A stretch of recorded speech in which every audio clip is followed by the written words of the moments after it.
Assalamualaikum warahmatullahi wabarakatuh. Bismillahirrahmanirrahim. Alhamdulillahi rabbil alamin. Wabihi nasta'inu ala umurid dunya waddin. Wassalatu wassalamu ala sayyidil mursalin wa ala alihi wa ashabihi ajma'in, amma ba'd. Allahumma la ilma lana illa ma 'allamtana innaka antal alimul hakim. Allahumma anfa'na bima 'allamtana wa 'allimna ma yanfa'una wa zidna ilma. Allahumma arinal haqqa haqqa warzuqna ittiba'ah wa arinal batila batila warzuqna ijtinabah waj'alna mimman yastami'unal qawla fayattabi'una ahsanah wa adkhilna birahmatika fi ibadika salihin, amin. Hadirin wal hadirat, mustami'in mustami'at rahimakumullah. Kita lanjutkan kajian fikih saum kita sampai kepada pembahasan syarat wajibnya berpuasa. Syarat wajib berpuasa, kita sebagai manusia muslim, sudah wajibkah kita nanti untuk melaksanakan puasa di bulan suci Ramadan? Kalau memenuhi syarat 5 ini, maka kita sudah berkewajiban. Yang pertama adalah Islam. Nah, kita semua yang hadir di sini muslim, maka syarat pertama terpenuhi dalam diri kita. Kita punya tetangga non-muslim, ya jangan diwajibkan mereka untuk berpuasa.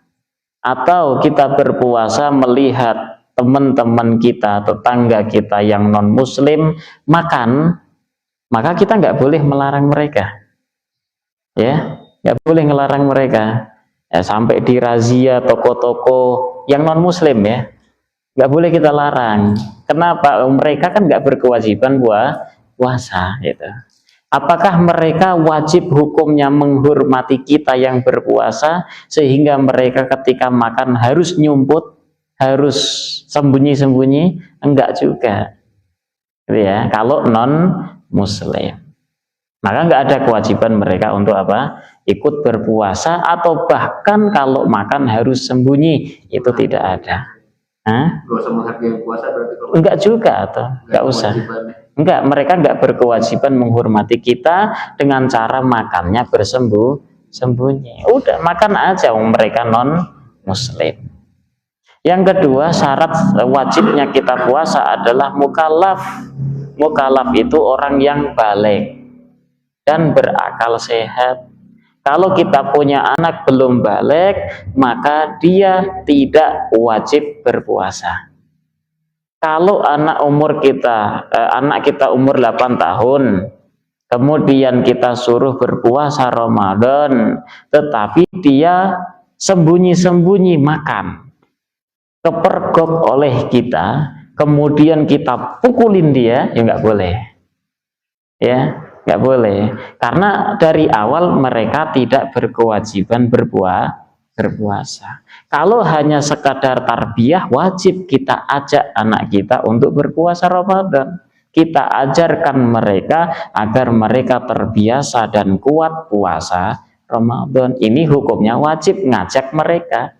Tapi kalau mereka tidak berpuasa, ya mereka tidak berdosa. Harus balik dan harus berakal. Kalau sudah balik harus berakal. Kalau ada manusia sudah balik tetapi gila, maka mereka tidak wajib puasa. Dia sudah balik tetapi koma sebulan. Di bulan Ramadan itu sebulan full dia koma. Wajib puasa? Enggak. Nanti sadar dari komanya, dia siuman, sehat kembali, wajib mengqadha tidak? Enggak. Enggak ada kewajiban mengqadha. Jadi harus berakal. Makanya orang yang akalnya tidak 100%, hanya berguna kurang dari itu, maka disebutnya tidak berakal.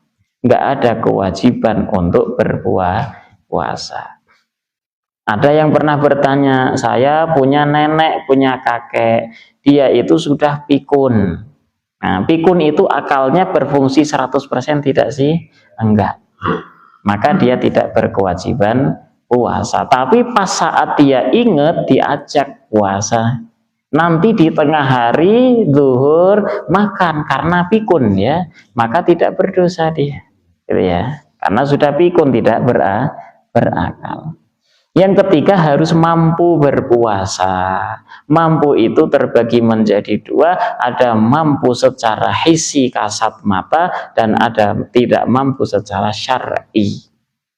Apa itu? Seperti contohnya orang yang punya penyakit mah akut yang kata dokter setiap 6 jam sekali harus mengkonsumsi makanan walaupun sedikit. Maka dia tidak mampu secara kasat matanya kita. Dia tidak ada kewajiban puasa. Atau orang sudah sepuh banget, akalnya sehat, cuma disuruh untuk puasa dari fajar sampai maghrib, nggak kuat dia. Udah sepuh. Dan saya pernah ngelihat langsung orang yang semacam itu. Ya udah nini, udah kakek kayak gitu, nggak mampu, nggak kuat puasa. Suruh nahan lapar tidak bisa. Maka orang ini tidak wajib puasa. Ini namanya tidak mampu secara hissi atau kasat mata. Dan ada orang yang tidak mampunya dia secara syar'i. Dalam pandangan Islam nggak mampu. Walaupun nahan lapar dahaga, pembatalan puasa bisa dia tahan, tetapi syariat melarang dia berpuasa. Contohnya seperti wanita haid, wanita istihadah. Dilarang sama syariat untuk berpuasa. Walaupun dia masih muda, masih kuat, nahan lapar dahaga bisa, tapi syariat melarang dia untuk berpuasa. Dan yang keempat syaratnya harus sehat. Orang yang sakit tidak wajib puasa, nggak ada kewajiban. Nah, sakit yang seperti apa yang dia tidak diwajibkan berpuasa? Semua sakit yang umpama digunakan, dipakai untuk berpuasa, sakitnya akan tambah parah atau lebih lama sembuhnya. Hanya sakit yang semacam ini yang boleh tidak berpuasa. Kalau sakit kesandung batu kakinya berdarah, pakai puasa ngaruh enggak? Tidak, enggak akan ngaruh atau tambah berdarah gitu? Enggak. Maka nggak boleh ketika kesandung batu kemudian membatalkan puasanya, haram. Atau dia itu kejatuhan mangga gitu, sakit gak sih? Sakit. Kalau kena kejatuhan mangga sakit, kejedok pintu sakit, kecepit sakit. Tapi dengan sakit-sakit yang semacam ini tadi, kalau kita tetap melanjutkan puasa kita, ngaruh enggak? Apakah tambah sakit? Enggak juga. Maka kita enggak boleh berbuka. Tetap harus puasa. Pingsan di tengah hari itu tidak membatalkan puasa, asalkan pingsannya itu tidak full 1 hari. Dari fajar sampai maghrib. Nah, siang hari saja itu tidak batal puasanya, tetap sah. Dilanjut, ya harus dilanjut. Dan sah puasanya sah, tidak menjadi batal. Walaupun yang penting tidak full dari fajar sampai maghrib. Gitu. Ada sadarnya di antara itu, maka puasa masih tetap sah. Nah.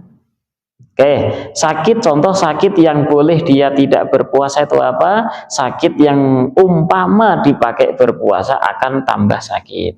Ada orang kena migrain. Kalau dia tidak segera minum obat, dia tetap berpuasa tambah sakit, iya. Maka dia boleh untuk berbuka. Gitu ya. Boleh tidak berdosa kalau berbuka, karena hukum asal membatalkan puasa Ramadan atau puasa wajib tanpa ada uzur itu hukumnya haram. Nggak ada uzur, hukumnya haram. Karena sakit tadi itu merupakan uzur, maka boleh bagi dia untuk membatalkan puasa. Ya, sakit yang seperti itu yang boleh dia untuk tidak puasa. Dan yang terakhir, yang kelima adalah iqamah. Orang tersebut mukim. Mukim itu lawan dari musafir, kebalikan dari musafir. Berarti musafir boleh dong tidak berpuasa, tidak wajib puasa. Iya. Musafir itu tidak wajib puasa, dia boleh membatalkan puasanya, tapi dengan syarat apa? Fala yajibu 'alal musafiril ladzi yusafiru safaran tawilan. Syarat yang pertama, safarnya harus panjang. Panjang itu berapa? 2 marhalah. 2 marhalah itu berapa? Sekitar 80 sampai 84 kilometer. Ya, kalau melebihi itu boleh dia membatalkan puasanya. Kalau kurang dari itu enggak boleh membatalkan puasanya. Satu syaratnya safarnya harus panjang, dan yang kedua an yusafira qabla tulu'il fajri. Dia harus bersafarnya sebelum fajar. Berangkat safarnya sebelum fajar. Kalau berangkatnya jam 6, jam 7 pagi, maka dia nggak boleh batalin puasa. Ya, harus sebelum fajar. Watajibu niyatit tarakhus indal fitri alal musafir. Orang yang sedang dalam keadaan safar yang memenuhi 2 syarat tadi, dia harus ketika berbuka, ketika membatalkan puasanya, harus ada niatan untuk melakukan rukhsah. Ini dispensasi, ini keringanan batalin puasa, maka aku batalkan. Ya, ada niat seperti itu. Oke. 5 syarat wajib orang yang berpuasa. Berikutnya adalah rukun puasa. Rukun puasa itu hanya ada 2, sebagian kitab mengatakan 3. Yang pertama adalah niat. Niat itu wajib harus ada pada orang yang berpuasa. Lah niatnya itu kapan? Seluruh ulama sepakat niat puasa harus diinapkan di malam hari. Malam dari kapan sampai kapan? Malam semenjak terbenamnya matahari atau maghrib sampai muncul fajar. Itu namanya malam. Kalau di malam ini seorang tidak terbesit sama sekali untuk esok hari puasa, maka dia tidak berniat. Tetapi ketika setelah makan buka terbesit, oh esok puasa Ramadan lagi, itulah niat. Ya, jadi tidak ada kewajiban seseorang mengucapkan niat nawaitu shauma ghadin an adai fardhi syahri ramadhani hadhihi sanati lillahi ta'ala setelah taraweh. Ya, tidak ada kewajiban mengucapkan niat tersebut setelah taraweh. Ada orang beres taraweh langsung kabur. Loh, itu orang kok nggak ikut bareng-bareng baca niat gitu. Nggak masalah. Yang penting dalam hati atau terbesit dalam pikiran esok mau puasa Ramadan, dan itu terbesitnya di malam hari, maka sudah sah. Sebelum tidur terbesit esok mau puasa Ramadan lagi karena puasa kedua, ketiga, keempat dan seterusnya, itulah niat. Ya, niat itu adanya di dalam hati, sedangkan mengucapkannya hukumnya sunnah menurut madhab Hanafi dan madhab Syafi'i, gitu ya. Harus ada niat. Nah, sekarang kalau dia lupa niat bagaimana? Umpama toh ada orang yang lupa niat, maka madhab Maliki memperbolehkan berniat di malam pertama untuk 30 hari ke depan atau untuk sebulan ke depan. Di malam puasa itu hari pertama puasa, dia udah ada niatan mau berpuasa sebulan penuh. Dalam mazhab Maliki boleh. Itu untuk antisipasi orang yang lupa niat di suatu malam. Nanti puasanya bisa sah. Tetapi hukum asalnya 4 mazhab ini sepakat niat harus diinapkan di setiap malam hari puasa. Setiap hari niat lagi, niat lagi, niat lagi. Nah, Yang kedua, rukun daripada puasa adalah adanya orang yang berpuasa. Ruknul awal an-niyatu, kemudian ar-ruknul tsani, rukun yang kedua adalah tarku mufattirin, meninggalkan segala sesuatu yang membatalkan puasa. Nah, mau makan, minum, masuknya sesuatu ke dalam tubuh kita dan sebagainya, itu semua harus ditinggalkan. Nah, kalau puasa wajib itu niatnya harus menginap di malam hari. Sedangkan puasa sunnah itu boleh, yang penting sebelum zuhur. Ya, sebelum tergelincir matahari, itu namanya sebelum zuhur, kita mau niat puasa maka diperbolehkan. Umpama semalam full nggak kepikiran esok mau puasa karena lupa ternyata hari esok adalah hari Senin umpamanya, atau hari esok itu adalah hari Arafah atau tanggal 10 Muharram, lupa sama sekali. Kemudian muncul fajar, dia belum makan, belum minum, belum melakukan pembatalan puasa, jam 7 bertemu dengan temannya dan ngasih info, sekarang tuh tanggal 9 Dzulhijjah, hari Arafah, ente puasa enggak? Wih, saya kok enggak niat gitu. Udahlah saya puasa Arafah. Jam 7 pagi dia niat puasa Arafah, sah atau tidak? Sah. Khusus puasa sunnah. Kalau fardu wajib tidak bisa, ya. Khusus puasa sunnah. Yang penting dia belum melakukan pembatalan puasa. Nah, kemudian kalau puasanya wajib itu harus menentukan nama puasanya. Seperti Ramadan, ya dalam hati esok mau puasa Ramadan lagi gitu. Tapi kalau puasanya sunnah tidak perlu menyebutkan nama, yang penting esok aku mau puasa. Kemudian la yajuzu an yajma'a baina shaumi fardaini fi yaumin wahidin, dalam satu hari puasa fardu tidak boleh digabung dengan fardu lainnya. Dalam satu hari ibu puasa fardu Ramadan plus mengkodok Ramadan yang kemarin, gitu. Itu tidak bisa, ya. Tapi kalau sunnah bisa, puasa Senin digabung dengan puasa Arafah, digabung dengan Ayyamul Bid tanggal 13, 14, 15 bisa, gitu ya. Kalau puasa fardu tidak bisa. Nah, oke, beres tentang rukun daripada berpuasa.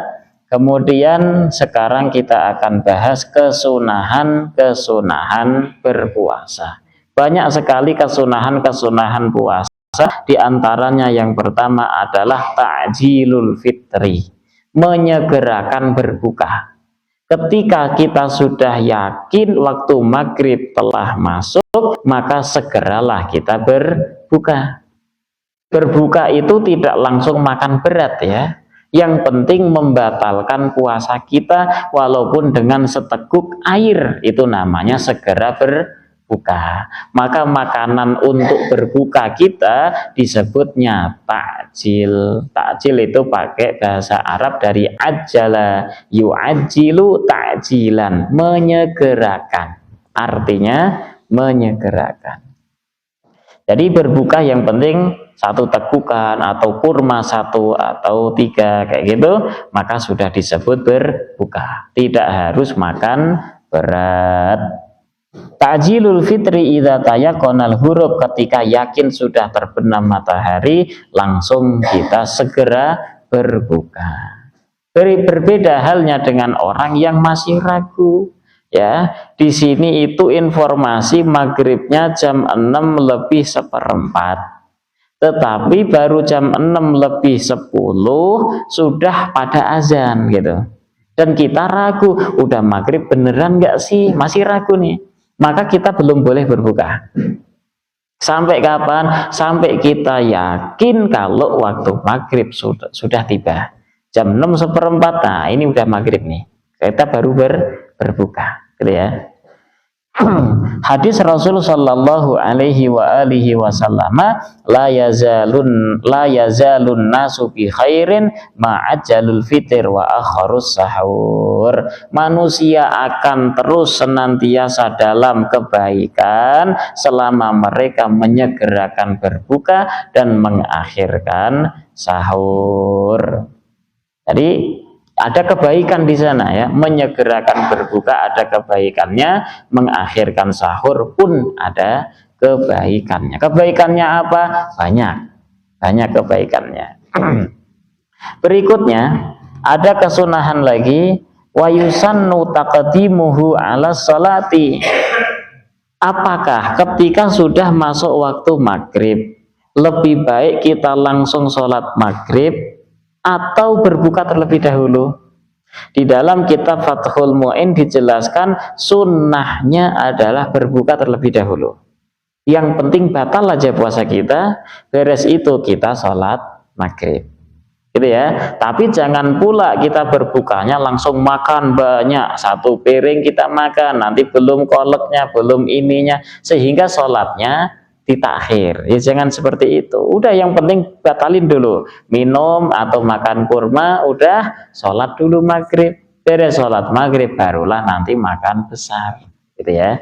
Maka kesunahannya adalah mengedepankan, mendahulukan untuk berbuka. Batalin puasa kita baru kemudian kita sholat. Dalilnya adalah hadis Rasul, karena Rasulullah Shallallahu Alaihi Wasallam yuftiru qabla an yusalliya ala rotobat. Dulu Rasul Shallallahu Alaihi Wasallam berbuka sebelum sholat. Berbukanya dengan makan kurma. Rutob itu kurma yang masih basah, namanya rutob. Kalau tamer itu kurma yang sudah kering. Fa'ilam yakun, kalau ndak ada rutab, nggak ada kurma basah, fa'ala tamarot, maka Rasul akan berbuka dengan makan tamer, kurma kering.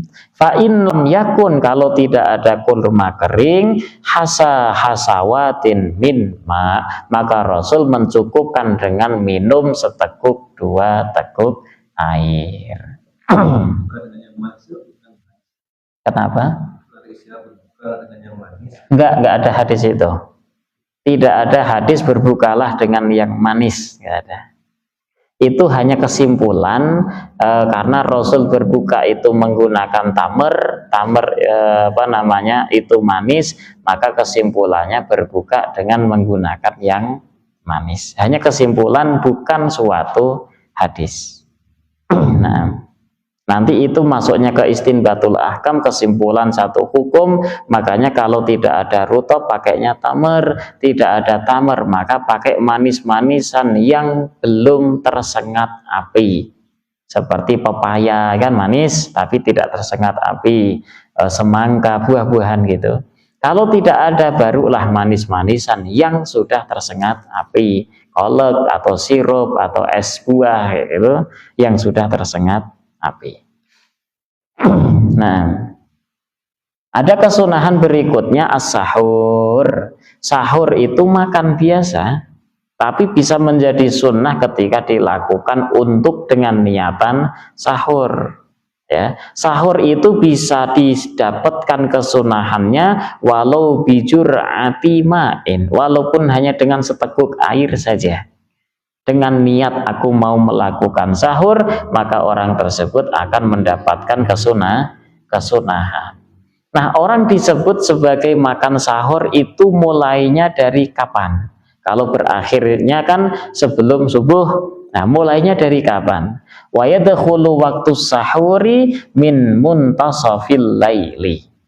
Mulai dari pertengahan malam masuk waktu sahur. Jadi Bapak Ibu setelah makan berbuka, kemudian Bapak Ibu sholat maghrib, makan besar, kemudian sholat isya, taraweh, witir, jam 10 malam Bapak Ibu makan lagi. Niatnya makan sahur, dapat kesunahan? Tidak.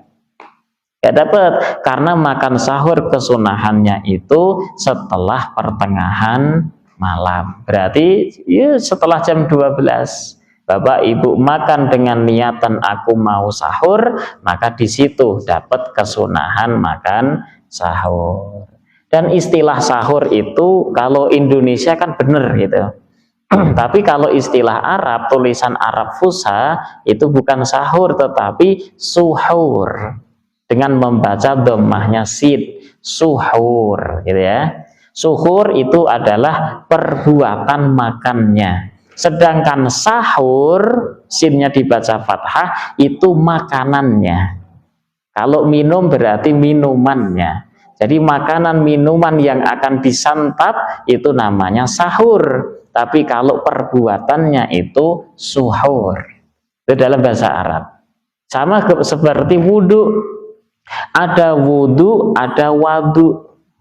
Kalau wudhu itu adalah perbuatan kita, membasuh muka, kedua tangan, ngusap kepala, itu namanya wudhu, perbuatan itu. Tapi airnya yang kita pakai untuk bersuci itu namanya wadu, gitu ya. Wadu namanya. Ada husl, ada ghusl, seperti itu. Nah, dalam bahasa Arab ada suhur, ada sahur. Tapi kalau karena ini sudah bahasa serapan, Indonesia menyerap dari bahasa Arab, ya sudah gitu. Sebagaimana takjil aja, ya ayo mana ini siapa nanti tugas kamu bawa takjil, ini bawa takjil. Enggak masalah, itu bahasa serapan, tidak usah dikomen, maksudnya kayak gitu. Enggak usah juga disalahkan, tidak. Nah, ya, imsak itu bahasa sekarang. Dari zaman Nabi mah nggak ada bahasa imsak, nggak ada. Tapi perbuatannya ada. Ada perbuatan imsak di zaman Nabi itu ada. Hadisnya tasaharna ma'an Nabi ma'a Rasulillah sallallahu alaihi wasallam tsumma qumna ila sholati wa kana qadru ma bainahuma khamsina ayah. Dulu kata Abu Hurairah, kami makan sahur bersama dengan Rasul. Dan kami berhenti makan sahur di antara berhentinya kami dengan sholat subuh itu di antara 50 ayat. Baca 50 ayat. Jadi berhenti makan sahur itu tidak pas matahari fajar muncul, enggak gitu. Tetapi ada berhenti untuk ihtiyat, menghati-hati. Itu perbuatan imsak zaman Rasul sahabat sudah ada, tetapi nama yang belum ada. Nah, sekarang dinamailah, itu namanya imsak. Imsak itu amsaka yumsiku imsakan, artinya adalah mengekang. Tidak makan, tidak minum, bukan wajib, tetapi hukumnya sunnah. Tujuannya untuk hati-hati. Jadi istilah, perbedaannya di istilah. Sahur itu sampai berapa lama sebelum mengakhirkan sunnahnya mengakhirkan sahur? Nah, kapan yang dikatakan mengakhirkan sahur? Kapan? Mengakhirkan sahur hukumnya sunnah selama tidak fahish, tidak terlalu buruk banget, tidak terlalu mepet banget ke subuh. Ya, kalau terlalu buruk sehingga dikhawatirkan ini udah masuk waktu subuh, maka menjadi tidak boleh, haram jadinya. Karena apa? Dia nanti khawatir masuk ke waktu subuh tapi masih makan, masih minum. Gitu. Jadi jangan sampai mepet banget dengan waktu subuh. Nah, orang dulu sebelum adanya jam, mereka bisa tahu waktu subuh itu sudah mepet, udah mau datang. Itu bagaimana caranya? Dengan cara wirid. Zaman dulu itu wirid atau satu pekerjaan yang dilakukan terus-menerus. Ketika mulai dari umpamanya saya bangun atau tengah malam atau apa sampai waktu subuh, biasanya itu saya zikir sampai sekian ratus kali gitu. Atau menenun baju, ini cerita para ulama salaf ya. Dengan menenun baju dari pagi sampai zuhur atau dari zuhur sampai asar itu biasanya dapat sekian gitu. Bil aurat namanya, bil aurat wal azkar, dengan wirid-wirid, dengan zikir-zikir atau kebiasaan. Ya, kesunahan mengakhirkan sahur selama tidak terlalu mepet. Gitu. Kalau kita sekarang ada jam, kita tahu subuh jam 4 pas, maka jangan sampai sahurnya kita jam 4 kurang seperempat. Maka nggak ada kesunahan mengakhirkan, gitu. Ya, yang penting mengakhirkan, nanti ada jeda untuk membersihkan mulut kita dari makanan. Pas azan atau waktu sebelum masuk ada yang lagi makan gitu, sisanya harus dibuang gitu. Sisanya disimpan, jangan langsung dibuang, maksudnya jangan ditelan. Terus yang masih berada di mulut kita, belum masuk ke kerongkongan, makhrajnya ha atau kho, langsung dilepaskan, dikeluarkan semua. Nah, kalau umpama udah nggak bisa diapa-apain, ya dibuang, karena udah nggak bisa lagi, gitu ya. Kalau masih bisa dimanfaatkan, manfaatkan, diamankan. Makanya di sini dikatakan ta'khirus sahur bihaitsu la yafhusyut ta'khir, sekiranya tidak terlalu jelek, tidak terlalu buruk, tidak terlalu mepet dengan waktu subuh. Wa yumsiku nadban anil akli qoblal fajri binahwi khamsina ayah, maka kita disunahkan untuk makan tidak makan tidak minum, yakni menyudahi makan dan minum sahur sebelum fajar sekitar 50 ayat. Dalilnya dengan hadis Rasul tadi. Nah, kita di Indonesia waktu imsak itu biasanya 10 menit sebelum subuh. Itu kita sudah di bel imsak, gitu. Bukan berarti dengan kedengaran bel imsak terus tidak boleh makan minum, enggak juga, masih boleh, cuma hati-hati, hanya sebagai tanbih saja, peringatan. Taraweh itu di zaman Rasul ada nama taraweh enggak sih? Enggak ada, namanya qiyamul lail, qiyam Ramadan namanya. Ya, dinamakan taraweh ya sekarang-sekarang, gitu. Artinya setelah Rasul wafat baru di situ terdapatkan nama taraweh. Tapi perbuatan taraweh, sholat taraweh itu ada nggak di zaman Rasul? Ada, gitu ya. Istilah yang berbeda. Kemudian al-fitru ala rutobin, kesunahannya lagi adalah berbuka dengan memakan rutob. Rutob itu kurma yang masih basah, namanya rutob. Nah, dari sini enggak, kurma basah itu maksudnya kurma yang belum mengering, kurmanya itu masih banyak airnya.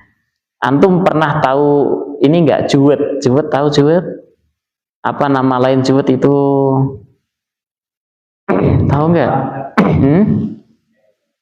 Jamblang. Nah, jamblang betul. Tahu jamblang, Kang? Enggak tahu? Enggak. Dia itu kayak melinjo, tahu melinjo? Nah, seperti itu, cuma dia lebih berair. Ada isinya, ya kayak kurma persis gitu bentuknya. Apalagi jamblang atau yang gede-gede, dia itu kayak kurma persis. Seperti kurma sukari. Seperti itu. Nah, sukari itu kan basah dia. Nah, antum belinya jangan yang kering, beli yang basah. Rutob di sini ada itu yang biasanya basah itu adalah bukan sukari, sukari udah kering. Apa namanya? Sudan.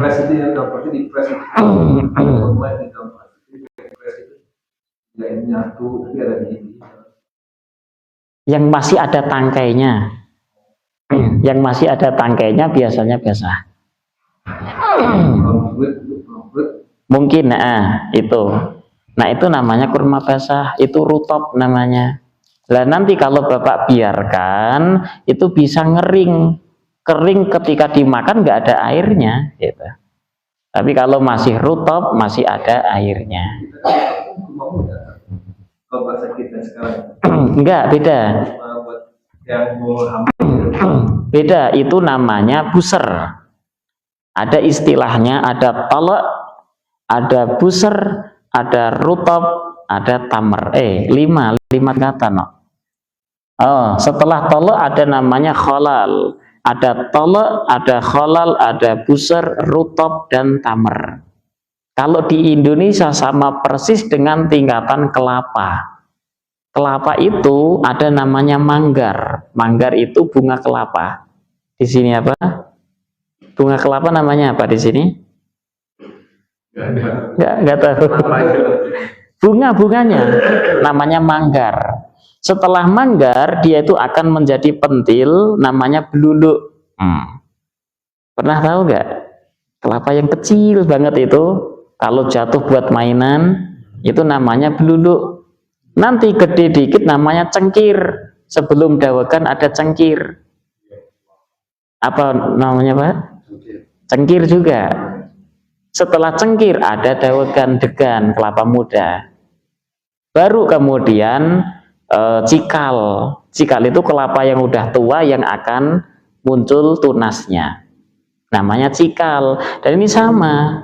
Di kurma itu tolek. Tolek itu bunganya itu. Setelah itu kholal. Setelah itu baru busar yang dimakan untuk promil. Dia itu masih asem rasanya. Keras nggak ada airnya gitu. Asem rasanya. Nanti dibiarkan dia akan menjadi rutop. Dia itu udah nyes, dimakan bukan keras tapi nyes dan ada airnya banyak. Nah, ini yang disebut sebagai rutop.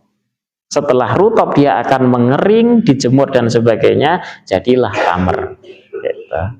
Nah, sukari itu udah kering.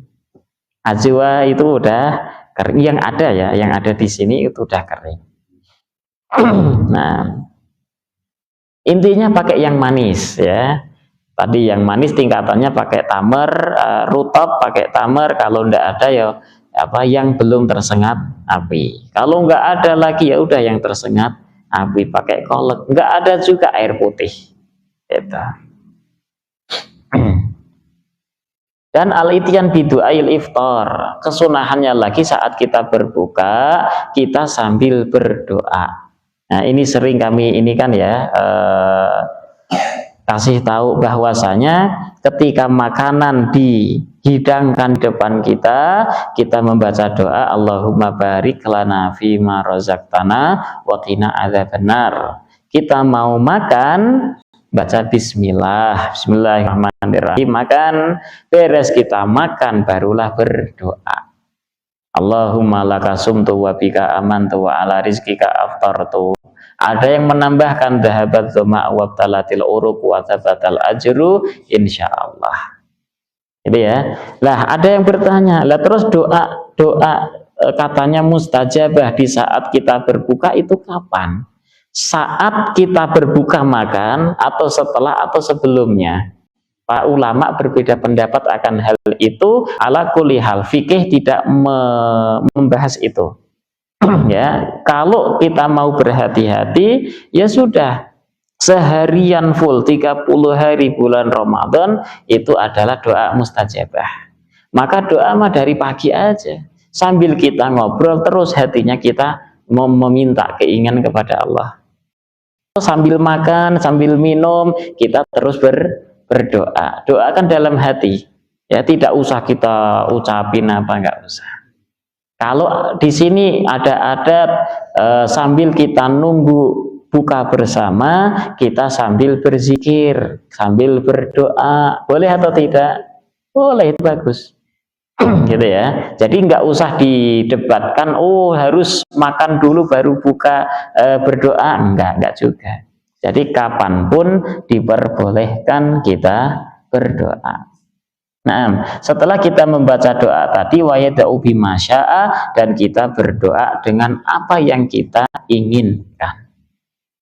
Taftirus shaimin berikutnya, kesunahannya lagi adalah memberikan makanan buka kepada orang yang berpuasa.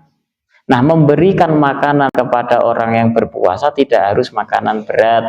Walaupun seteguk air itu pun sudah mendapatkan pahalanya.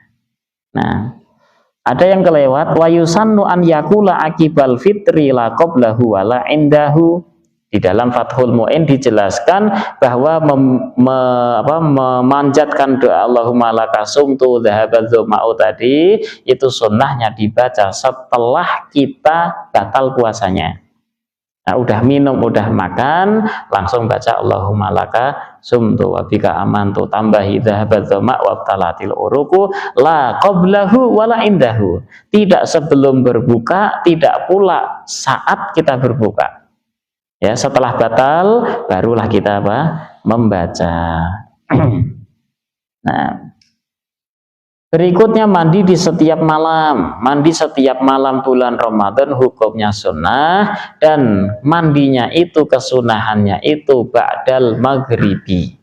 Setelah maghrib sebelum kita sholat isya, sebelum sholat taraweh. Tujuannya apa? Likayyan syata lil qiyam, agar kita nasyat, semangat untuk qiyam Ramadan.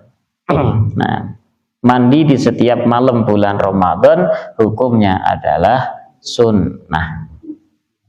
Kesunahan berikutnya adalah al-muhafadzah ala salati taraweh, senantiasa menjaga sholat taraweh dari awal bulan Ramadan sampai akhir bulan Ramadan. Nah, di kita itu ada kebiasaan buruk, awal Ramadan 10 hari pertama penuh, ya, nanti setelah itu berkurang terus saja sampai sedikitan, ya, nanti malam-malam ganjil biasanya banyak lagi gitu ya. Nah, ini kita hindari. Kalau bisa terus full kita taraweh. Nah, man qama ramadhana imanan wa ihtisaban ghufira lahu ma taqaddama min dzambihi. Hadis Rasul sallallahu alaihi wasallam, barang siapa yang melakukan qiyam Ramadan itu bisa taraweh, bisa yang lain, yang penting sholat sunnah gitu ya, di malam bulan Ramadan imanan, karena dia iman, ini perintah Allah aku laksanakan, itu iman. Wahtisaban, hanya mengharap pahala dari Allah, bukan karena takut istri, takut suami, sama anak, ya enggak itu. Memang ihtisaban gitu. Maka dia akan diberikan ampunan ma taqaddama min dzambih, dosa-dosa yang telah lalu. Nah, dan saya senantiasa menjaga sholat witir. Sholat witir di bulan Ramadan itu beda dengan sholat witir di selain Ramadan. Punya keistimewaan 3. Sholat witir di bulan Ramadan itu 1, disunahkan berjamaah. Sholat witir di selain Ramadan apakah ada kesunahan jamaah? Enggak. Hanya di Ramadan saja berkesunahan jamaah. Yang kedua, sholat witir di bulan Ramadan disunahkannya untuk menjaharkan. Dijaharkan, sehingga saya membaca Fatihah di sini dengar, itu namanya jahar. Tapi kalau sholat witir selain Ramadan nggak ada kesunahan jahar. Dan yang ketiga, sholat witir di bulan Ramadan ada kesunahan membaca doa kunut. Ya, dari awal itu mazhab Hanafiyah. Membaca doa kunut dari awal setiap witir, berarti sebulan full itu doa kunut, mazhab Hanafiyah.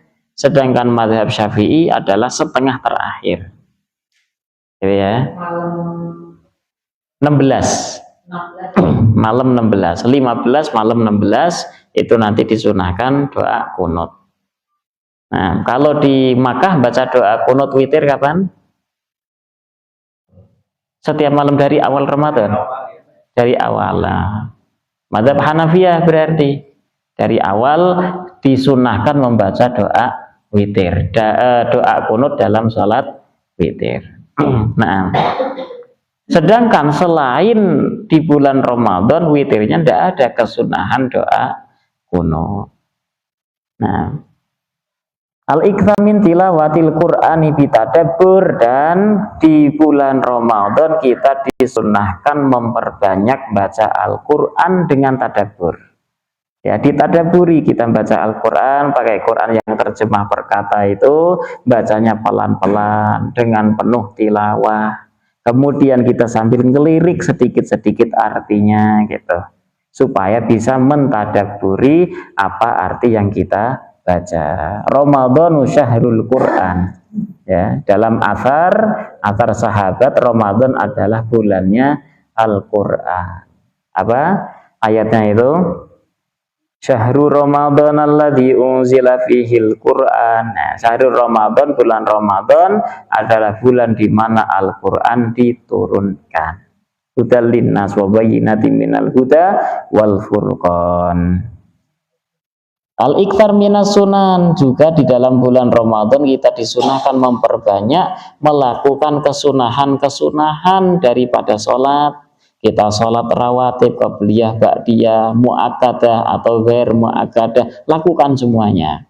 Ya. Kemudian banyak sholat duha, sholat apalagi ada namanya sholat inal maghrib isya'i, antara maghrib isya namanya sholat awabin. Sholat apa awabin itu? Yang penting sholat sunnah yang dilakukan di antara maghrib dan isya.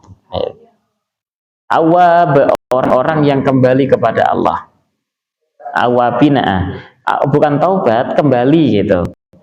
Orang yang kembali kepada Allah namanya awab, dan karena banyak maka menjadi awabin.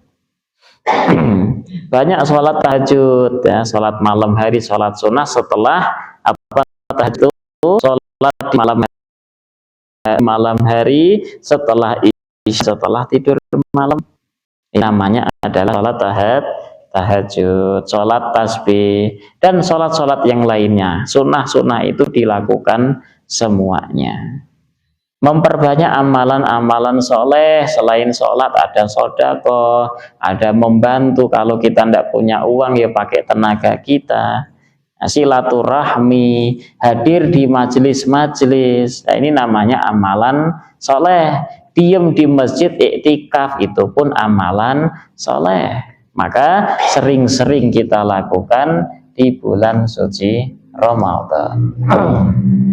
Nah, wa yusannu kafu nafsin anto amin fihi syubhah, apalagi di bulan Ramadan kita memakan makanan yang syubhat, yang tidak jelas halal dan haramnya, coba dihindari gitu ya. Yang jelas halal itulah yang kita makan. Wa syahwah mubahah, makan berlebihan hindarkan dulu ya. Kalau berbuka ya ala kadarnya saja. Jangan sampai kekenyangan, karena itu nanti masuk kategori makruh. Ya, bukan haram. Kalau sampai mabuk haram. Makan nasi sampai mabuk hukumnya haram. Nah, atau si'ah alal iyal, kita memberi keluasan kepada keluarga kita saat bulan suci Ramadan. Artinya makan agak enak. Yang biasanya tahu tempe sayur, sekarang kasihlah ayam gitu ya, kasihlah daging yang agak enak, namanya atau si'ah alal iyal, mencukupi atau memberi keluasan kepada keluarga. Hukumnya sunnah juga. Nah,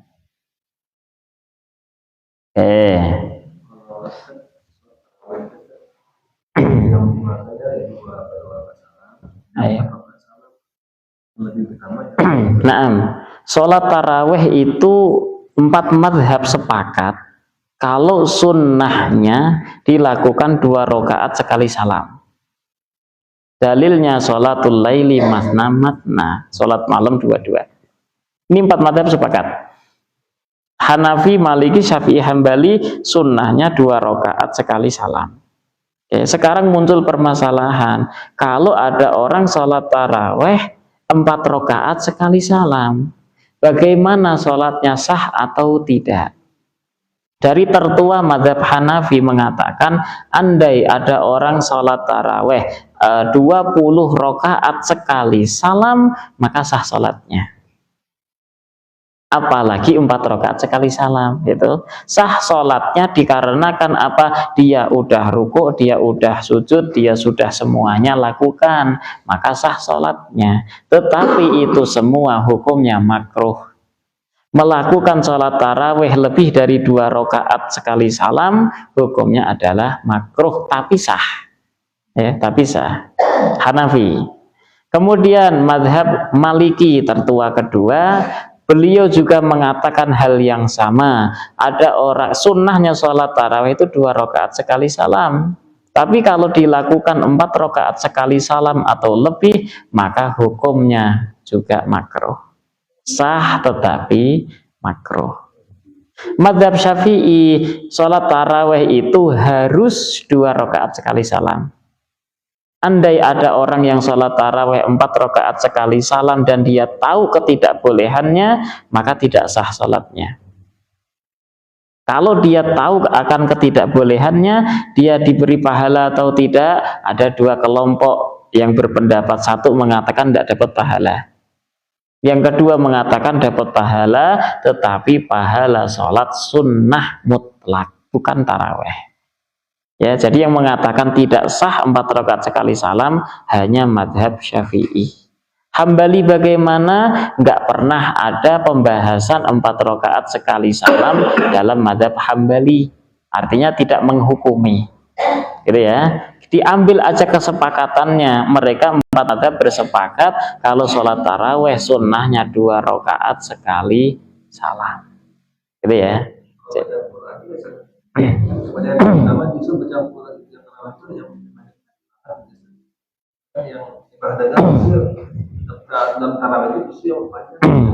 Nah, dinukil daripada Ibnu Taimiyah, beliau mengatakan bahwa sholat taraweh bagi yang kuat, jadi manusia dalam sholat taraweh beliau bagi jadi 2.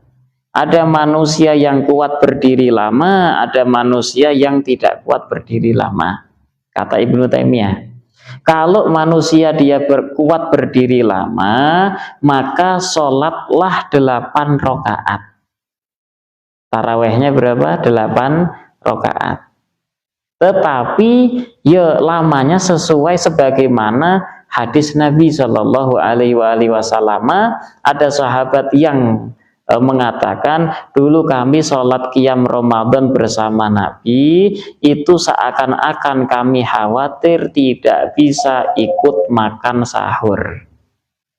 Berarti dari Isya, dari sholat Isya tuh, sampai khawatir tidak bisa ikut makan sahur semalaman.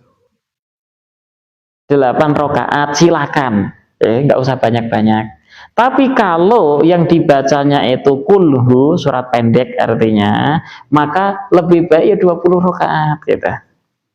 Nah, orang sekarang pilihnya 8, suratnya Al-Kautsar ke bawah gitu. Itu.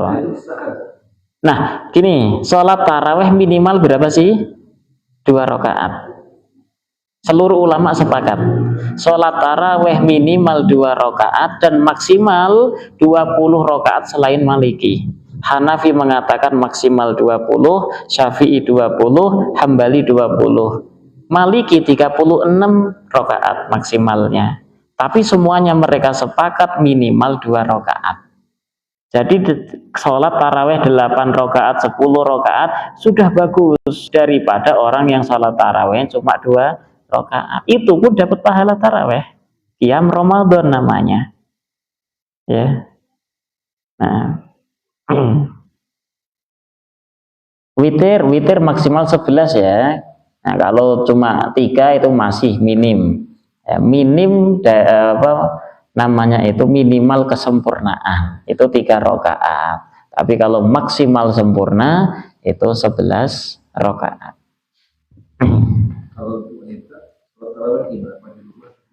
Hukum asal sholatnya wanita itu di rumah. Hukum asal kesunahan, keafdoliyahan sholat tarawehnya wanita atau sholat-sholat yang lain adalah di rumah. Bukan berarti melarang wanita sholat ke masjid, enggak. Karena ada hadis juga, hadis Rasul, la tamna'u ima'akum, apa lanjutannya? La tamna'u ima'akum masajidallah, kalau enggak salah ya, atau kama qala Rasul jangan kalian para laki-laki, jangan kalian mencegah, melarang istri-istri kalian untuk sholat ke masjid, gitu. Jadi wanita boleh sholat ke masjid asalkan satu, harus seizin suami. Yang kedua, nggak boleh mengenakan sesuatu yang bisa menjadi pusat perhatian. Contoh pakai pakaian yang mencolok mata, pakai make up, pakai minyak wangi. Ya ini tidak boleh, hukumnya haram. Udah pakai pakaian biasa sehari-hari aja gitu. Terus harus seizin suami, yang belum bersuami harus seizin bapak ibunya. Kalau diizinkan sok silakan sholat ke masjid. Tapi ingat, jangan sampai melakukan sesuatu yang bisa mengalihkan perhatian laki-laki. Di antaranya lagi adalah ketika amin jangan juga amin keras, jangan. Nanti bisa laki-laki itu suara bukan, tetapi suara itu bisa mengalihkan perhatian laki-laki sehingga sholatnya laki-laki tidak khusyuk, suara siapa itu gitu. Tapi kalau kita mau cari keafdaliyahan, keutamaan, maka ibu-ibu sholatnya di rumah. Nah, diri ataupun berjamaah. Kalau ada yang lain mah berjamaah lebih utama. Nah, nggak semangat, ya. Saf perempuan itu paling baik adalah saf yang paling jauh dengan imam. Saf laki-laki yang paling baik adalah saf yang paling dekat dengan imam. Istiqlal gimana? Saf perempuan sebelah kiri itu nggak masalah, nggak sampai batal kecuali dalam mazhab Hanafi. Kalau Hanafi, ada perempuan berdiri di sejajarnya laki-laki, maka shaf laki-laki batal. Laki-laki yang batal. Atau laki-laki berdiri di belakang perempuan, maka ini laki-laki batal. Hanafi. Selain itu enggak. Syafi'i bersejajar laki perempuan, maka tidak batal. Cuma tadi lebih afdalnya shaf perempuan adalah yang paling belakang. Makanya ngisinya shaf perempuan dari belakang, Bu. Sunahnya loh, dari belakang dulu, nanti ke depan gitu. Nah, kalau kita kan nggak, udah ada lokasinya sendiri ya.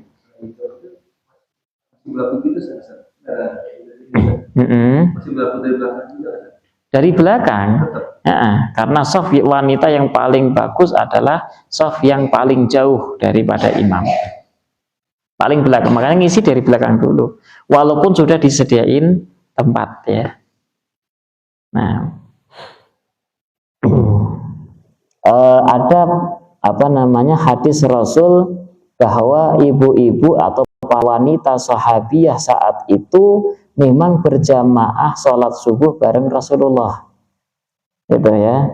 Ada hadisnya disebutkan di dalam kitab Umdatul Ahkam bahwasanya para wanita sahabiyah saat itu sholat subuh bersama dengan Rasulullah dan para sahabat berjamaah. Kemudian setelah Rasul salam, wanita sahabiyah itu langsung pada pulang. Dan kami, kata sahabat, nggak bisa membedakan siapa fulanah ini, siapa fulanah ini. Karena apa? Karena mereka itu pakai selimut dikerudungkan gitu. Ya, pakai murut istilahnya. Murut itu ya kayak selimut besar dikerudungkan, sehingga kita nggak bisa membedakan.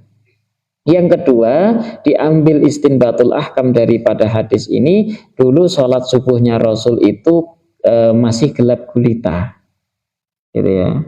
Masih gelap gulita, artinya sholat subuh di awal waktu itu lebih utama.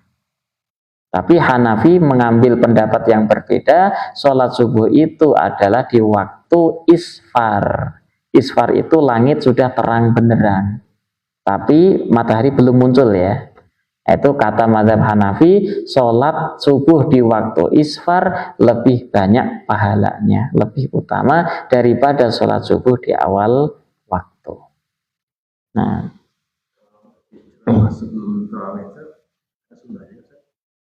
enggak ada khutbah ya, istilah dalam fikih khutbah. Khutbah sebelum taraweh ada atau tidak, ada kesunahan atau enggak ada. Enggak ada kesunahan. Dan itu sekarang-sekarang ya. Zaman saya kecil itu nggak ada khutbah kultum ya istilahnya. Sebelum taraweh nggak ada. Kamu nggak ada. Langsung kita taraweh. Tak dia dulu. Nah, berarti satu pertemuan lagi ya tentang puasa. Kita akan bahas beberapa pembatalan puasa. Nah.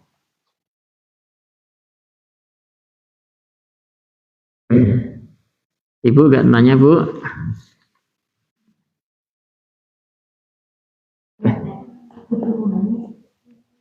Kalau safar itu Ustaz, kalau zaman dulu safarnya kan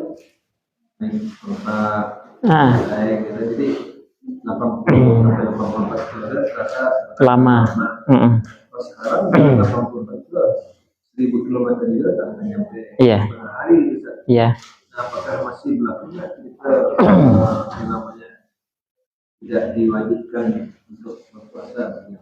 Nah, elat atau alasan kita bersafar itu adalah masyaqqah, dan dalam madhab Syafi'i itu madinatul masyaqqah. Madinah itu persangkaan akan adanya capek. Persangkaan orang yang naik bus kereta cepat dari Bandung ke Jakarta, kalau dia normal pakai mobil tol 3 jam, macet 4 jam, pakai motor paling 4 jaman atau bisa lebih sampai 6 jam, agak lama. Kalau pakai kebu jauh lagi ya, lebih lama lagi. Pakai bus cuma 45 menit. Orang pakai bus 45 menit, kira-kira sedikit banyak ada capek nggak sih? Nggak ada? Ada tuh Pak. Saya bolak-balik Jakarta pakai bus capek. Namanya tuh Madinah. Jadi bukan capeknya benar ada atau tidak, bukan. Yang jadi alasan adalah Madinah. Persangkaan ada capek. Gitu. Naik mobil nggak nyetir dia, naik tinggal duduk gitu. Naik bus kemanapun gitu. Ya tetap persangkaan capek itu tetap ada.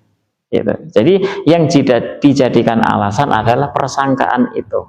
Maka selama seseorang itu safar, mau secepat apapun, selama lebih dari 2 marhalah, sekitar 84 kilo, maka sudah boleh baginya ngambil rukhsah, dispensasi. Kalau dihubungkan dengan Ramadan yang bulan mulia, saya kalau nggak sahur gitu.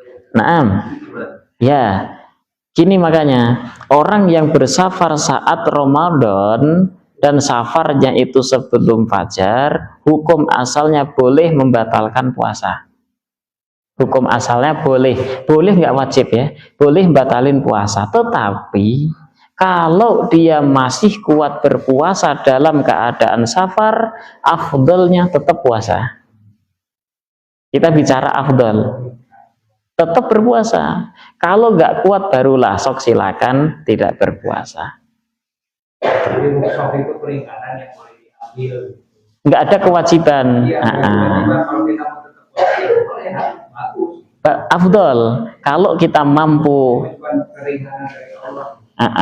bersafar sambil berpuasa, maka itu lebih utama. Nah.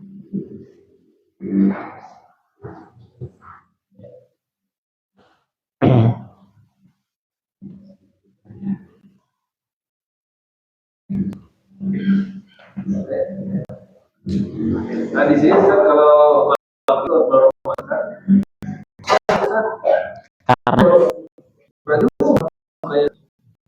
sampai nggak ada azan. Jangan atau jangan dibuat kekompakan ketika Ramadan maghrib itu yang penting batalin puasa, jangan langsung makan berat. Udah batalin puasanya ke masjid sholat maghrib, setelah itu baru makan berat.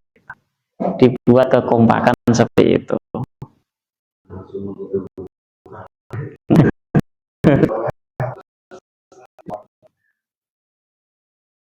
Bisa nggak kayak gitu? Bisa, kayaknya bisa deh. Dulu di kampung kami itu, saya waktu kecil, ketika buka Ramadan langsung makan berat. Tapi sekarang enggak, cuma batalin langsung ke masjid gitu, langsung sholat. Bisa, dan itu kompak full gitu. Habis itu udah umpamanya mereka wirid nggak lama, bahkan langsung doa udah bubar makan gitu. Ramadan aja enaknya kalau safari Ramadan kan.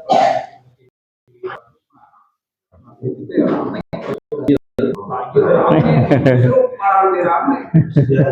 Ya, terus orang-orang yang jemaahnya jadi lebih banyak. Nah itu coba gini, di sini diadakan kayak gitu, takjil di masjid gitu. Mungkin anak-anak lebih seneng, ya, anak-anak bisa lebih seneng.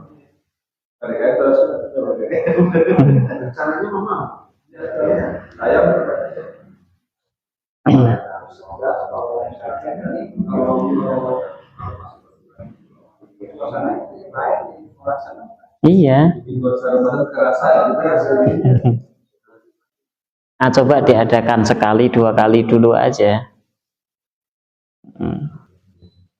Ada juga yang mereka mengadakan itu takjil di masjid secara bergantian. Ada berapa kakak nih kaum masjid ini secara bergantian. Ada orang nggak ada orang, penting diadain dulu aja. Itu. Malah ada juga yang ngajak anak-anak sambil nunggu berbuka, nanti buat halakoh Quran. Gitu. Ini lebih berpahala lagi, baca Quran. Gitu. Bisa jadi.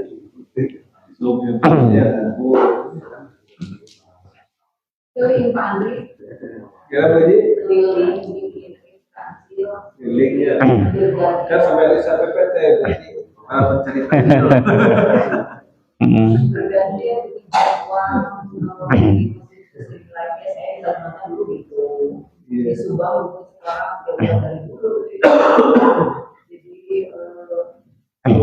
Semarang jadi bayinya. Nah gini Ustaz, dulu waktu kecil saya sering bulan puasa itu main anak-anak lah yang kayak judo, halma, monopoli, kan ada dadunya. Yeah. Terus saya sekarang pernah baca namanya pindah itu apa benar ya Ustaz? Mainan hukum asalnya makruh.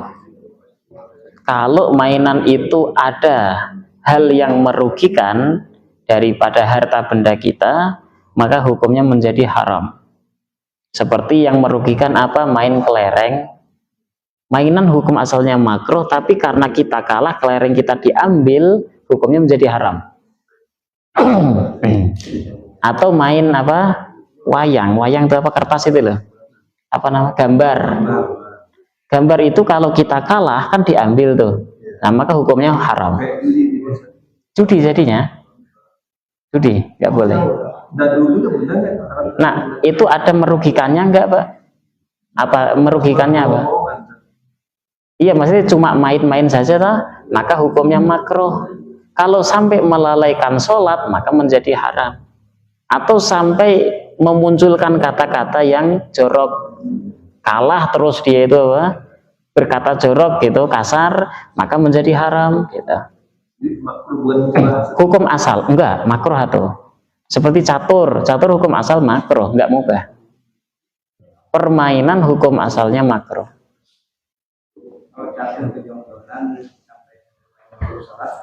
Haram.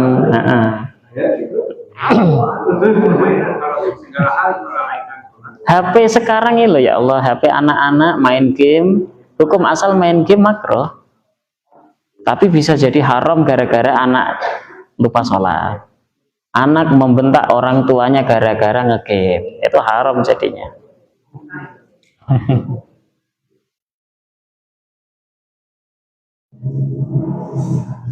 Ya, kita tutup dulu.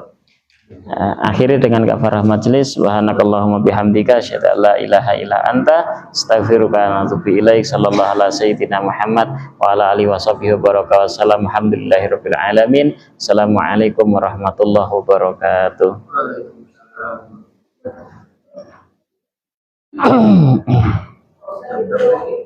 Jam-jam